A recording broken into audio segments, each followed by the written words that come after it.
आपने आपने इस मायावी अग्नि में एक भी प्राण दान नहीं होने दिया।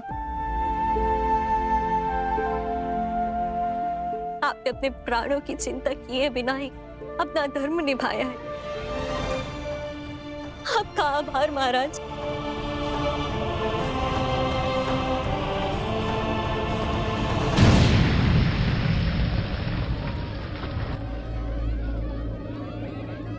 ज्येष्ठ, ये सब आप तीनों भीतर ही सबका ध्यान रखिए। बचाव हो चुका है, अब प्रहार का समय है। अरे सुमंत, मेरा धनुष लाइए।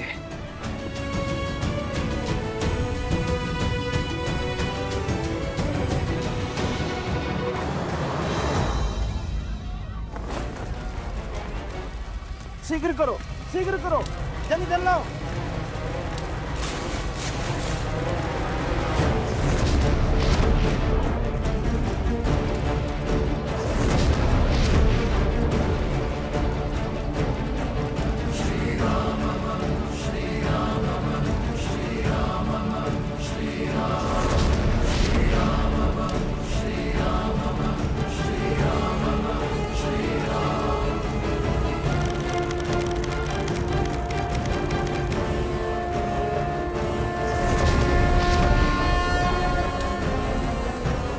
जलास्त्र।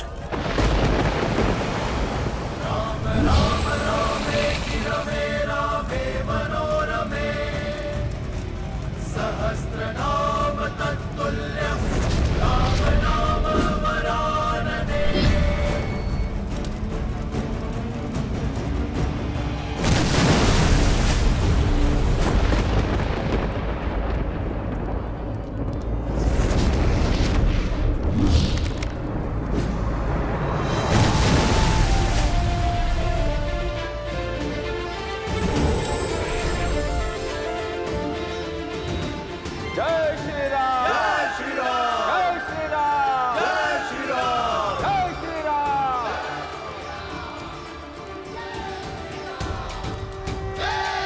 राम। श्री राम, श्री राम, राम राम, श्री राम।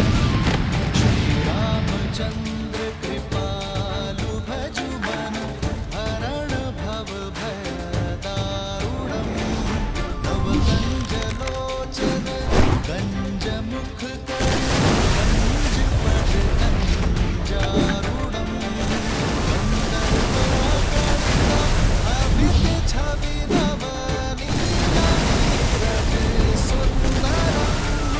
पट पीत मानहु दड़ित रुचि सुचि, नौमि जनक सुतावरम्।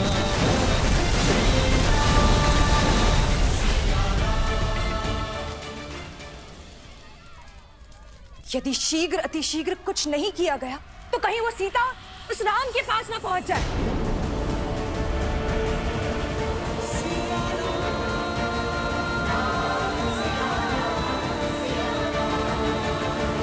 आप उससे इतने भयभीत हैं कि उसके समक्ष तक नहीं जा पा रहे हैं।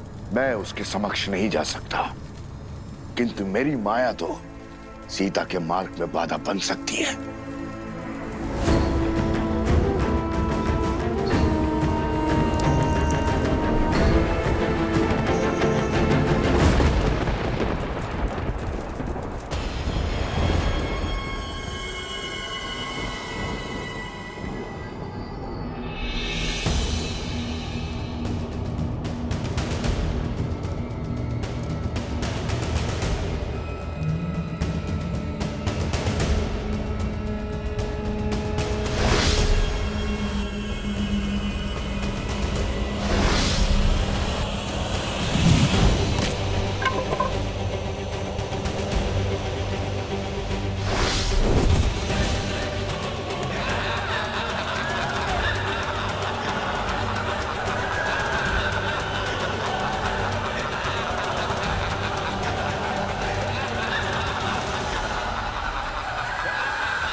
वायुअस्त्र।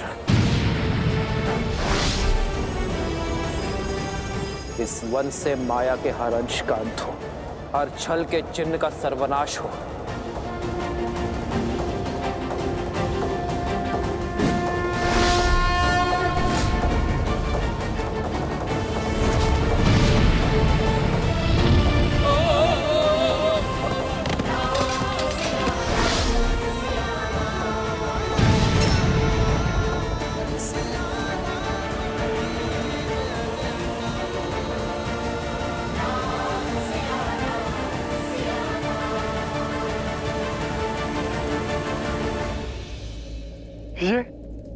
ये कैसे हुआ?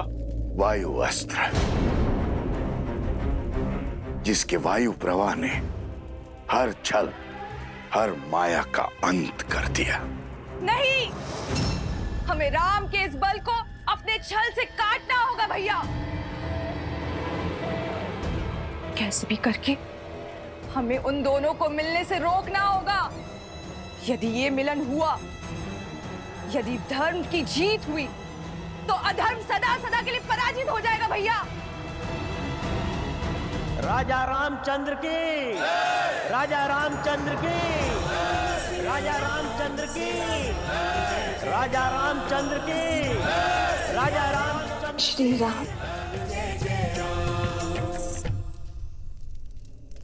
आर्य सुमंत, आप सैनिकों के साथ शिविर में जाकर मेरे भाई और मित्रों की सुध लीजिए।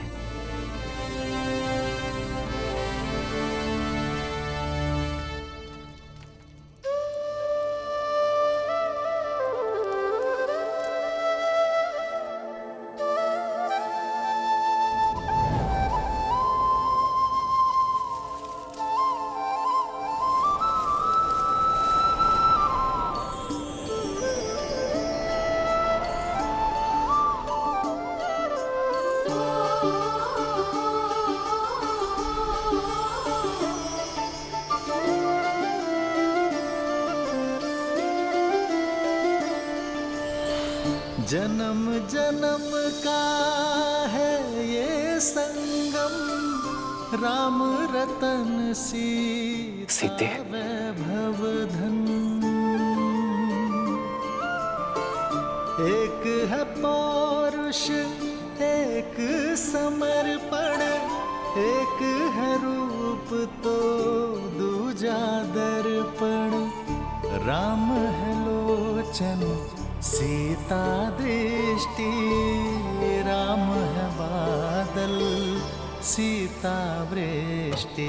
राम सिया राम, सिया राम, सिया राम, राम सिया राम, सिया राम, राम सिया राम, सिया राम, सिया राम, राम सिया राम, सिया राम। सीता को रखते हृदय रघुराई, पूरण राम को करने आई। सीता करती उनकी पूजा, राम सिया सा प्रेम न दो। श्री राम का रथ। सिया राम, सिया राम, सिया राम, राम सिया राम, सिया राम, राम सिया राम, सिया राम, सिया राम, राम सिया राम, सिया राम। ये सीता का वचन है, शीघ्र ही समय आएगा जब अयोध्या से हर मलिनता नष्ट हो जाएगी, जब हमारी संतान के लिए यहाँ आना शुभ होगा।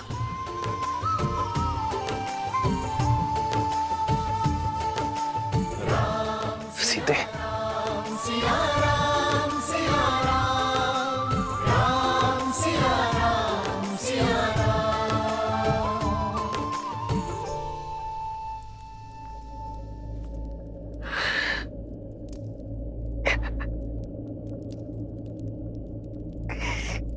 कब आ रहे, कब विरह का ये तो सुख के मिलन में बदलेगा। कब मैं आपसे पुनः मिलूंगी?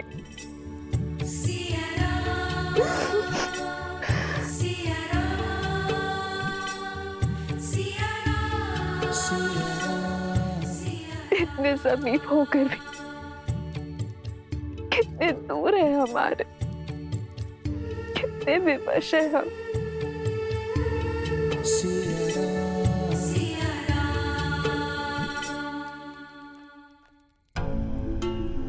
सोचो कुछ सोचो।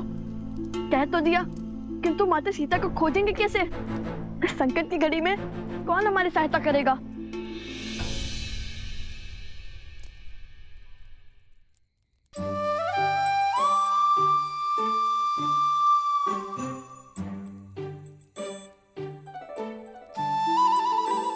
अरे कुछ सोचने के लिए कहा था, ठूसने के लिए नहीं। रसोई घर की ओर क्यों जा रही हो? कुछ इतना समय नहीं है हमारे पास। कुछ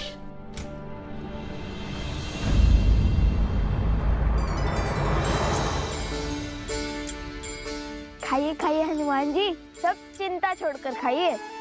चिंता? चिंता कैसी? हमारी चिंता वो क्या है ना, हमने अपनी समस्या का समाधान खोज दिया है। अब क्षण है अंतिम प्रयास का। और वो क्या है? माता सीता की खोज। माता सीता की खोज? बस इस बड़े से कार्य में छोटी सी सहायता चाहते हैं हम। आप तो सर्वज्ञानी हैं, संसार का कोई भेद आपसे छुपा नहीं, तो माता का पता भी जानते होंगे ना।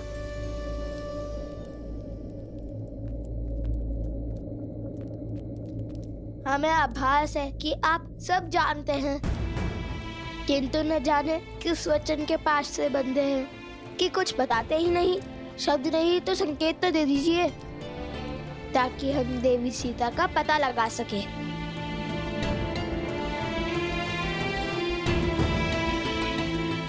कार्य प्रभु श्री राम का हो या माता सीता का, ये सेवक उसे अवश्य पूर्ण करेगा।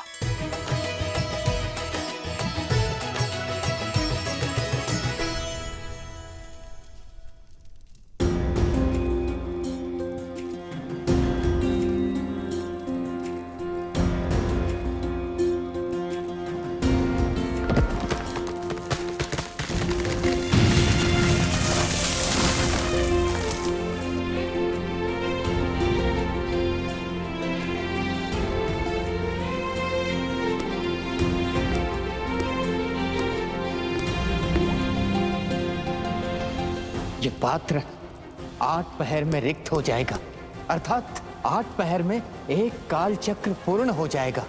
यदि उससे पहले इन्होंने आंख नहीं खोली तो ये सब सदा सदा के लिए मृत्यु को प्राप्त हो जाएंगे महाराज। महाराज, आपने उन दोनों बालकों पर विश्वास कर बहुत बड़ी भूल कर दी। आपके समक्ष वीरों की भांति लड़कर जीतना तो असंभव था, इसलिए मायावी शक्तियों का प्रयोग कर छल से प्रहार किया है उन्होंने। नहीं आर्य सुमंत, मुझे नहीं लगता यह कार्य उन बालकों ने किया होगा। आप ही सोचिए महाराज, इसमें इतना साहस है, आप पर वार कर सके, आपको ललकार सके। बताइए हनुमान जी, कहाँ है माता सीता? मैं आपको वो स्थान बता सकता हूँ जहाँ लक्ष्मण भैया ने अंतिम बार माता को वन में छोड़ा था। तो बताइए ना, आगे का मार्ग हम स्वयं खोज लेंगे। अब तक मैं सबकी बात सुनता आया हूं, सबका मत जानता आया हूं, किंतु उन 2 बालकों से मिलने के बाद, युद्ध भूमि में हुई उस भेंट के बाद मैं समझ चुका हूं, एक सच्चा योद्धा वही होता है आर्य सुमंत, जो केवल शत्रु के अस्त्र ही नहीं, उसका चरित्र भी समझ सके। मैं समझ चुका हूं कि वो बालक किसी भी प्रकार का ढोंग या दिखावा करने वाले नहीं है। यदि उनमें खोट होता तो तो मेरा हनुमान कभी समर्पण नहीं करता, कभी उनकी प्रशंसा नहीं करता, कभी ये युद्ध रोकने का प्रयास नहीं करता। हो ना हो, बात कुछ और ही है। कुछ तो है जिसे हम जानते नहीं, और हनुमान वचनबद्ध होने के कारण बता नहीं रहा है। जो यहां हुआ और जो उस गांव में हुआ, वो अवश्य ही किसी माया का छल है। मेरे मन में उन बालकों के प्रति भ्रम और द्वेष उत्पन्न करने का प्रयत्न है। ये प्रहार किसी का माया जाल है। आर्य सुमंत, सर्वप्रथम हमें अश्वमेध यज्ञ को पूर्ण करना होगा। उसके बाद हम पता करेंगे कि इन सब के पीछे कौन है।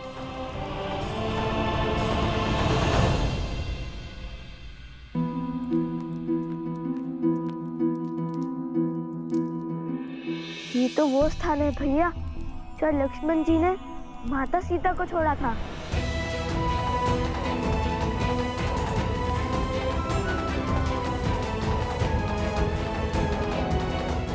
ये स्थान तो अयोध्या की ओर जाता है ना? तो वहाँ तो माता सीता नहीं गई होंगी, और ये मार्ग मिथिला की ओर जाता है, तो वहाँ भी नहीं गई होंगी माता। अब बची है तीसरी दिशा, और ये दिशा तो हमारे आश्रम की ओर जाती है।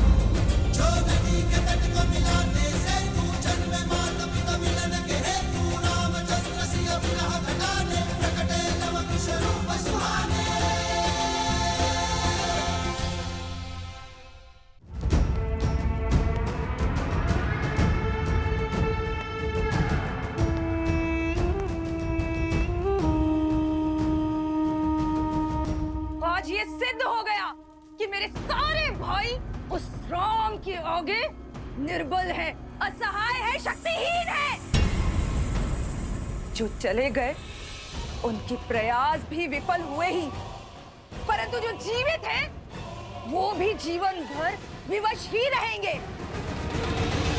आप भयभीत हैं मृत्यु से, और इसलिए उनके समक्ष आप कभी नहीं जीत सकते हैं। इसलिए तो न आपकी माया काम कर रही है और न ही आपकी शक्तियां।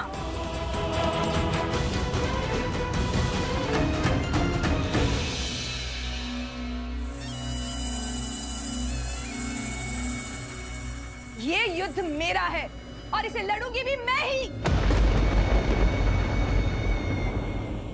ये रामायण मैं कभी संपूर्ण नहीं होने दूंगी, कभी नहीं।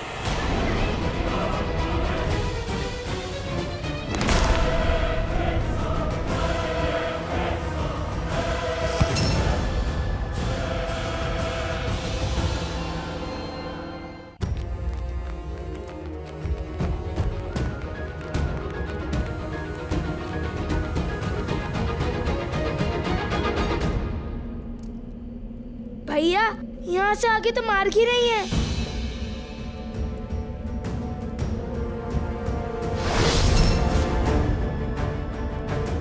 तब तो केवल एक ही मार्ग बचता है कुश, आश्रम का मार्ग।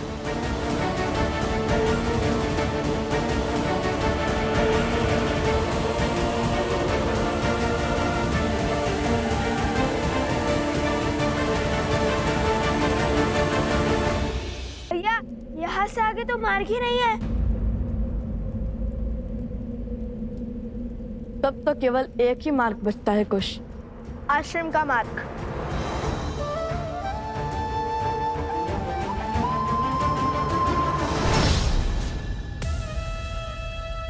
कुश, यदि माता सीता आश्रम में ही है, तो फिर ये दोनों क्या बात कर रहे हैं? सुनती हूँ।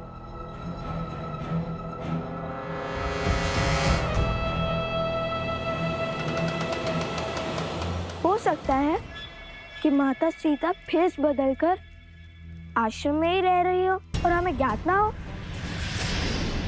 तो हमें ज्ञात कैसे नहीं होगा कुश? हो सकता है वो हमारे पास ही हो और हम उन्हें पहचान ना पाए हो। यदि वो आश्रम में ही है, तो उन्हें कैसे खोजेंगे हम? माता सीता, माता सीता, माता सीता, माता सीता, माता सीता, माता सीता। ऐसे पुकार दे के खोज लेंगे हम उन्हें, और इतनी करुण पुकार सुनकर शांत थोड़ी ना बैठेंगी वो। अच्छा, तुम्हें क्या लगता है तुम उन्हें पुकार दोगे और वे आ जाएंगी? तो कोई खेल थोड़ी है कुश। खेल तो अब मैं खेलूंगी, क्योंकि मेरी विजय का मार्ग तुम दोनों की मार्ग से मिलेगा अब।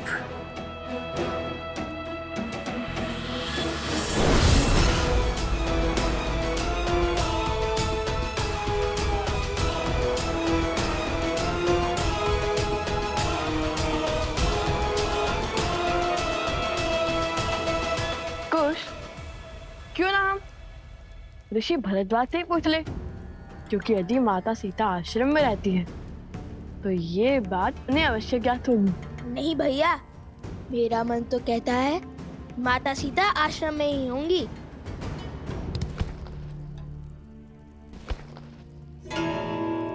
ये फल कहाँ से आ रहे हैं?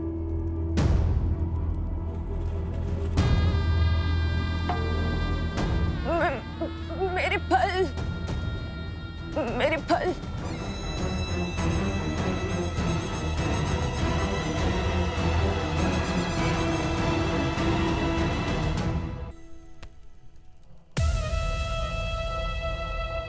ये लीजिए आपके फल। धन्यवाद ऋषि कुमारो। ईश्वर तुम्हारी सारी इच्छा पूर्ण करे। लाइए, अपनी टोकरी आगे कीजिए। इतने जत्नों से एकत्रित किए मैंने ये फल, इस अंधकार में उन्हें ठोकर लग गई तो इधर उधर फिर से गिर जाएंगे ये फल। मैं ठहरी एक वृद्ध साध्वी, कैसे ले जाऊंगी इन्हें मेरे साथ में? लाइए, हम आपकी सहायता कर देते हैं। बताइए, किस और रहती हैं आप? तुम दोनों चलोगे मुझे छोड़ने? अवश्य, आइए। इस समय फल क्यों एकत्रित कर रही थी, और वो भी इतने सारे? मेरा इस संसार में कोई भी नहीं है, मैं अकेली ही रहती हूँ, और इसीलिए मैं फल इकट्ठे करने निकल जाती हूँ सांझ को। परंतु आज तनिक दूर आ गई हूँ और मार्ग भटक गई हूँ। तो आप भगवान वाल्मीकि के आश्रम में क्यों नहीं आ जाती? उसके द्वार सबके लिए खुले हैं। नहीं नहीं, कोई है जिसका दायित्व मैंने उठा रखा है। ये फल भी उसी के लिए ले जा रही थी मैं। किसके लिए? जो वर्षों से उस गुफा में तपस्या कर रही है। अपना तो अब कोई है नहीं, तो उसी की सहायता में स्वयं को व्यस्त रखती हूँ। वेशभूषा से तो साध्वी दिखाई देती है, परंतु रूप उसका महारानी सा सुंदर है। उनका नाम क्या है? नाम तो स्मरण नहीं आ रहा है, परंतु हाँ, इतना ज्ञात है कि उस बेचारी को उसके पति ने त्याग दिया था, अपने घर से बाहर निकाल दिया था। क्या नाम है उसका? सीता। हाँ, यही नाम तो बताया था उसने। मिल गई देवी सीता। अरे वो ध्यान में होगी। तुम दोनों कहाँ चल दिए? अपनी प्रतीक्षा के सुंदर अंत को देखने। माता सीता को ही तो खोज रहे थे हम। किंतु क्यों? हम आपको सब बता देंगे, परंतु पहले आइए, महादेव ने आपको हमारी सहायता के लिए भेजा। शीघ्र ही माता सीता के पास चलते हैं।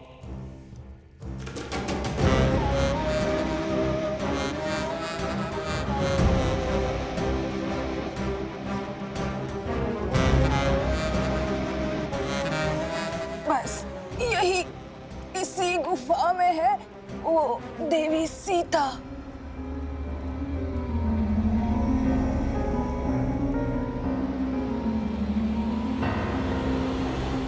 हम आ गए माता सीता। रुको कुश, इस गुफा को देखकर लगता नहीं कि यहाँ बहुत समय से कोई आया है। वो सीता कहीं आती जाती कहाँ है? सदा तपस्या में लीन रहती है। हाँ, किंतु आप तो आती जाती होंगी ना? मैं तो वृद्ध हो गई हूँ ना, तो बस कभी कभी। भैया शीघ्र चलिए ना, अधिक समय नहीं है हमारे पास। चलो चलो शीघ्रता से अंदर चलते हैं।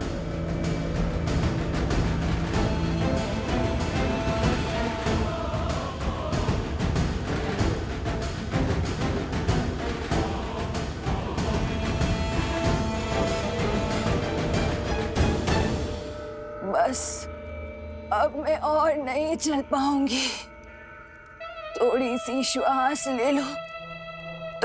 तुम दोनों आगे जाकर बाएं मुड़कर आगे चले जाना और फिर तुम गुफा के केंद्र तक पहुंच जाओगे।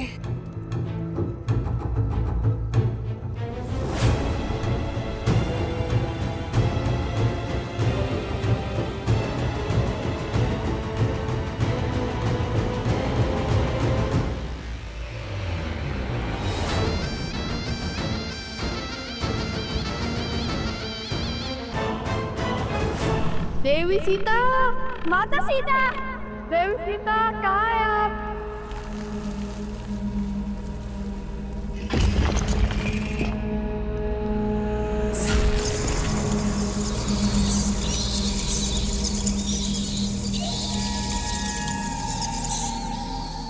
ये कैसी ध्वनि है? ये गुफा बहुत पुरानी है कुश, आगे बढ़ते रहो, कुछ पत्थर गिर गए होंगे। देवी सीता, माता सीता, बातें तो बड़ी बड़ी कर रही थी, किंतु आपकी बहन कुछ कर भी पाएगी या आप?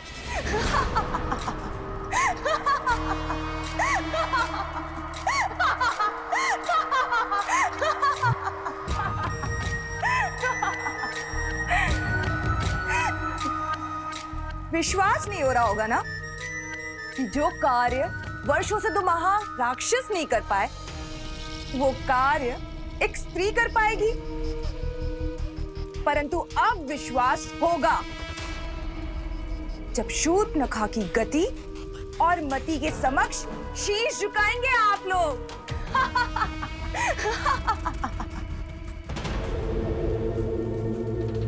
ऐसा क्या कर रही हो उनके साथ?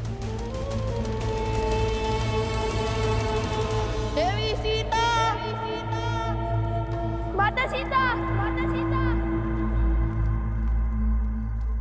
चलिए भैया आगे चलकर देखते हैं। नहीं कुश, मुझे नहीं लगता यहाँ पर कोई है। उस देवी ने कहा तो माता सीता अवश्य ही यहाँ होंगी। चलिए चलकर उन्हें ही यहाँ ले आते हैं, आगे का मार्ग वो ही बताएंगी।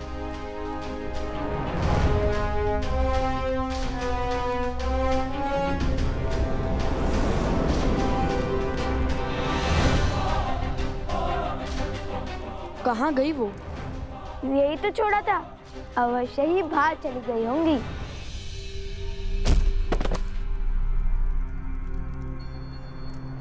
माता भीतर आइए, माता।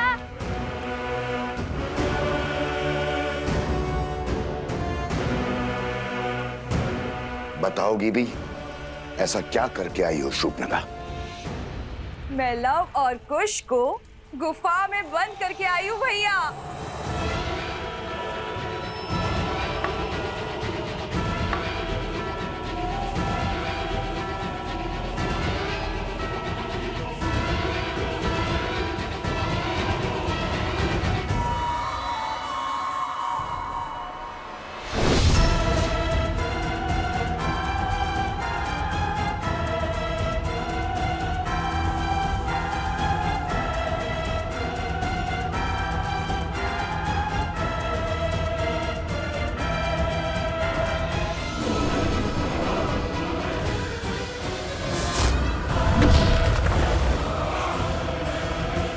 वो दोनों मूर्ख बालक गुफा में बंद हो चुके हैं। गुफा में बंद करने से क्या होगा? हमें अपने राक्षसों को वहां भेजकर उनका अंत कर देना चाहिए। ऐसा कुछ करने की आवश्यकता नहीं है, क्योंकि वो दोनों मूर्ख बालक पूरी रात्रि गुफा में बंद रहेंगे और सीता को खोजने का समय खो चुके होंगे। और जब तक वो बाहर निकलेंगे सूर्य उदय हो चुका होगा। और तुम्हारे हर संदेह का उत्तर मैं नहीं, लव और कुश की मृत्यु देह देंगी। तब तक के लिए तुम आनंद उठाओ शूर्पणखा के षड्यंत्र का।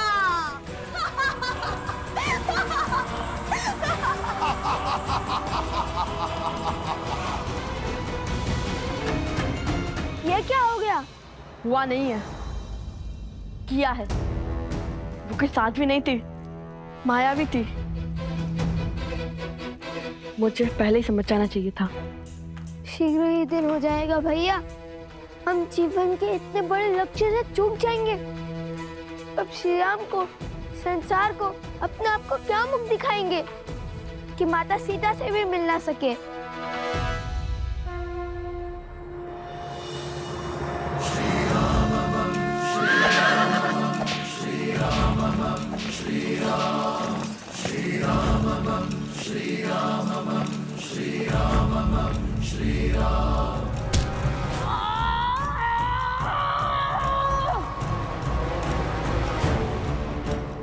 और मन लगा कोश, हमें यहाँ से निकलना ही होगा।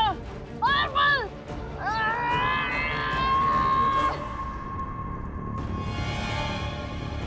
ये बटर तो हिलने का नाम ही नहीं ले रहा भैया।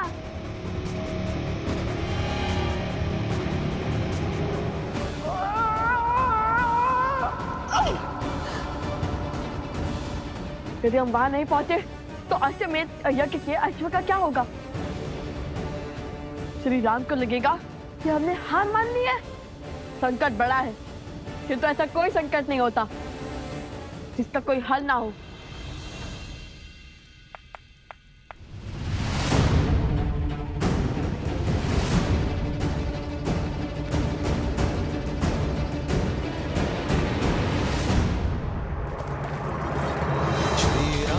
चंद्र कृपालु भजु मन हरण भव भय दारुणम पटपीत मानहु दड़ित रुचि सुचि नौमि जनक सुतावरम। प्रणाम प्रभु।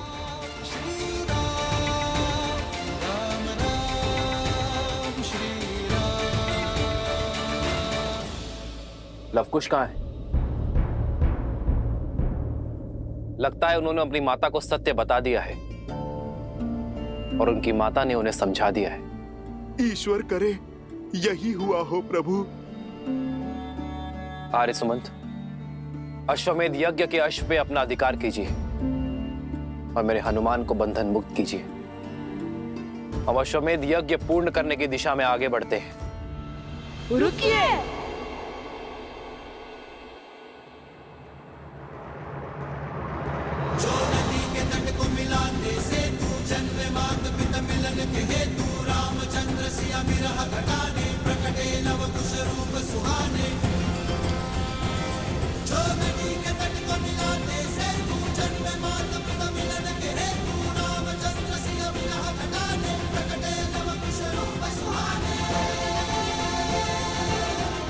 प्रणाम महाराज।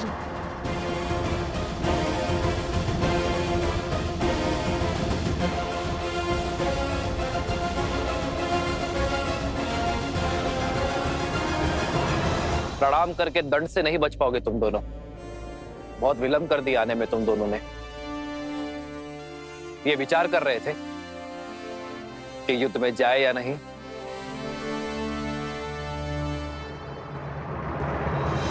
कुछ समाधान ना चुप बैठने से मिलेगा और ना ही सीधा सोचने से। तो अब क्या करें? समस्या टेढ़ी है तो उसका समाधान सीधा नहीं हो सकता। कुछ हमें कुछ ऐसा सोचना होगा जैसे हम सदा से यही रहते हो। क्या भैया, ऐसी गुफाओं में तो केवल सींग और मूषक रहते हैं। सींग का बल लगाकर तो देख लिया, किंतु क्या आप मूषक की भांति बिल बनाकर बाहर निकलेंगे? अद्भुत कुश, आज फिर मुझे इतना उत्तम विचार दे दिया तुमने।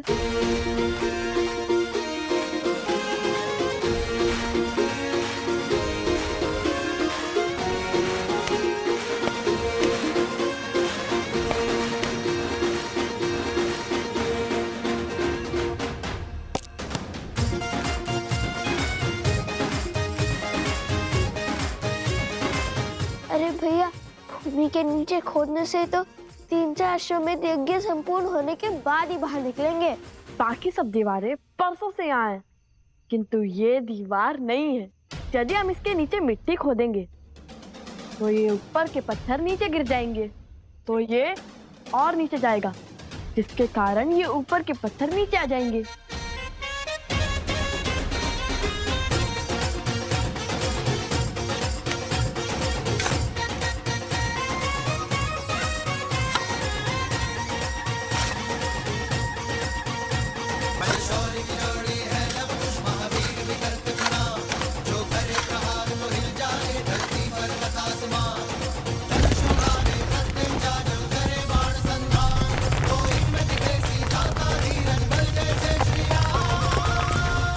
विलंब से आए हैं, किंतु उचित मार्ग पर आए हैं।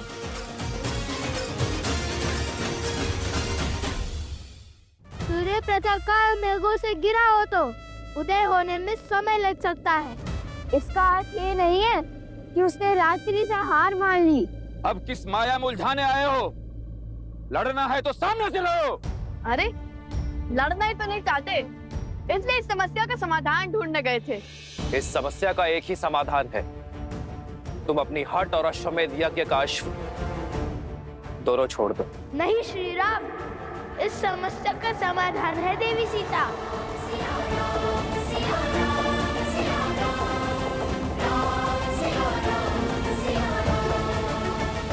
हम उन्हें खोजने गए थे, पूरी रात्रि खोजा, किंतु हम उन्हें खोज ही नहीं पाए।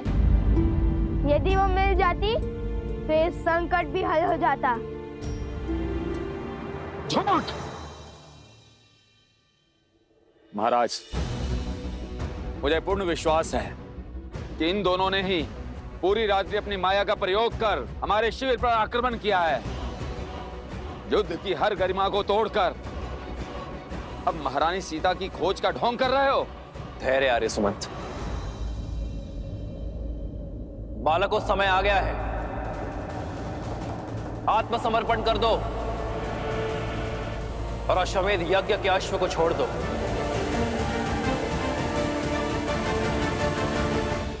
आर्य सुमंत,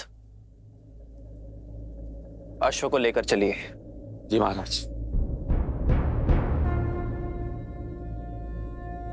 गुरुदेव।